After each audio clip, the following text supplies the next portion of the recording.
নমস্কার বন্ধুরা, শ্রাবণী রান্নাঘরে আপনাদের সবাইকে স্বাগত জানিয়ে আমি আবারও একটা রান্নার ভিডিও নিয়ে আপনাদের সামনে চলে এসেছি।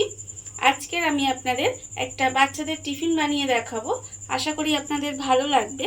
তার জন্য কিন্তু আমার পুরো ভিডিওটা আপনাদের দেখতে হবে। তাহলে চলুন আজকে আমি কি টিফিন বানাই সেটা আপনারা একবার দেখে নিন। টিফিনটা বানানোর জন্য প্রথমে আমি এখানে গ্যাসটা অন করে একটা কড়া বসিয়ে দিয়েছি। এইবার আমি কড়ার মধ্যে দিয়ে দেব প্রথমে 2 চামচ মতো সরষের তেল। এবারে তেলটাকে আমি প্রথমে একটু গরম হতে দেব। তেলটা আমার এখানে গরম হয়ে গেছে। এইবারে আমি প্রথমে এর মধ্যে দিয়ে দেব 1 চামচ মতো গ্রেট করা আদা। গ্রেট করা আদা আমি তেলের মধ্যে দিয়ে দিলাম। এইবার আমি এর মধ্যে দিয়ে দেব, দেখুন, 1/2 চামচ হলুদের গুঁড়ো, আর দেব আমি এর মধ্যে 1/2 চামচের একটু কম লঙ্কার গুঁড়ো। আমি যেহেতু বাচ্চার জন্য বানাচ্ছি সেই জন্য আমি ঝালের পরিমাণটা কম দিয়েছি। আপনারা ইচ্ছা করলে কিন্তু ঝালটা বাড়িয়ে দিতে পারেন। এইবারে এই মশলাটা আমি একটু কষিয়ে নেব। মশলাটা আমি এখানে একটু কষিয়ে নিয়েছি। এইবার আমি এর মধ্যে দিয়ে দেব আন্দাজ মতো নুন। নুনটা আমি এখানে দিয়ে দিলাম। দিয়ে নুনটা খুব ভালোভাবে মিশিয়ে দেব। এবার আমি এর মধ্যে দিয়ে দেব, দেখুন এখানে আমি পনির রেখেছি। পনিরটা কিন্তু গ্রেট করে রেখেছি। সেই গ্রেট করা পনিরটা আমি এর মধ্যে দিয়ে দিলাম।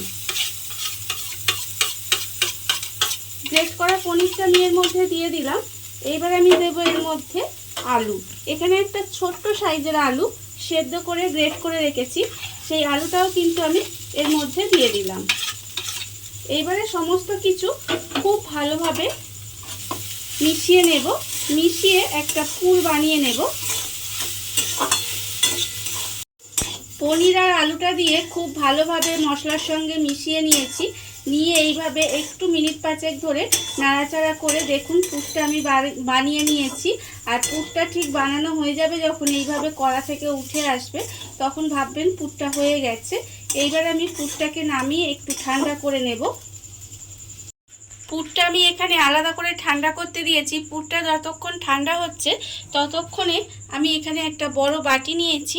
বাটির মধ্যে আমি নিয়ে নেব 1 বাটি ময়দা। এবার আমি এর মধ্যে দেব আন্দাজ মতো অল্প একটু নুন। আর দেব আমি এখানে কালো জিরে, একদম অল্প সামান্য একটু কালো জিরে দিলাম। দিয়ে খুব ভালোভাবে হাত দিয়ে একটু মিশিয়ে নেব। এবার আমি এর মধ্যে দিয়ে দেব সাদা তেল 2 চামচ। সাদা তেলটা দিয়ে আবারও কিন্তু খুব ভালোভাবে একটু মেখে নিতে হবে। সাদা তেলটা আমি খুব ভালোভাবে ময়দার মধ্যে মিশিয়ে নিয়েছি। এইবার আমি এর মধ্যে অল্প অল্প জল দেব। দিয়ে ময়দাটা মেখে নেব। একেবারে কিন্তু অনেকটা জল দেব না, অল্প অল্প জল দিয়ে একটা ডো বানিয়ে নেব।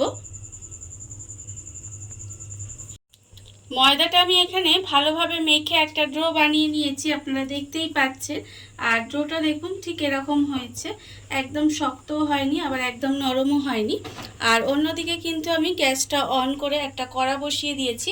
কড়াই দিয়ে দিয়েছি বেশ কিছুটা সাদা তেল। তেলটা আমার গরম হচ্ছে। সেই সময় আমি ময়দাটা থেকে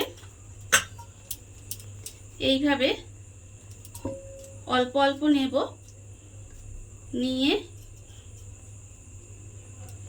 এইভাবে একটু বাটি মতো করে নেব। দেখুন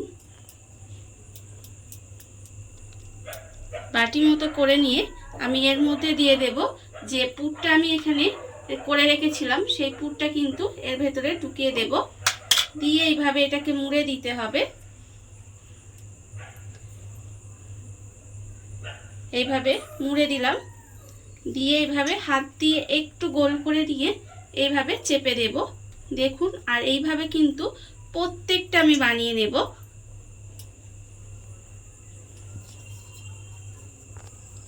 টিফিনগুলো আমি এখানে বানিয়ে নিয়েছি। টিফিনগুলো আমার এখানে সব রেডি হয়ে গেছে। আর এদিকে তেলটাও কিন্তু আমার গরম হয়ে গেছে। তেলটা কিন্তু খুব গরম করলে হবে না, একটু হালকা তেলটা গরম করে নিতে হবে। এইবারে এই অবস্থায় আমি টিফিনগুলো তেলের মধ্যে দিয়ে দেব। আর এই সময় কিন্তু গ্যাসটা লোতে দিয়ে এইগুলো একটু আস্তে আস্তে ভেজে নিতে হবে।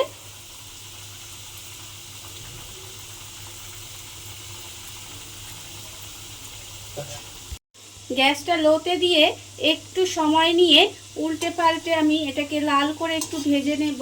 দেখুন একটু হয়তো সময় লাগবে, কিন্তু তাড়াহুড়ো করলে কিন্তু কাঁচা থেকে যাবে, সেই জন্য কিন্তু আমাকে একটু সময় নিয়ে এটাকে আস্তে আস্তে লাল করে ভেজে নিতে হবে। টিফিনগুলো আমার এখানে লাল করে ভাজা হয়ে গেছে। দেখুন আমি কিন্তু এগুলোকে লাল করে ভেজে নিয়েছি, আর এর থেকে বেশি কিন্তু ভাজার দরকার নেই। এবার আমি এগুলোকে তুলে নেব।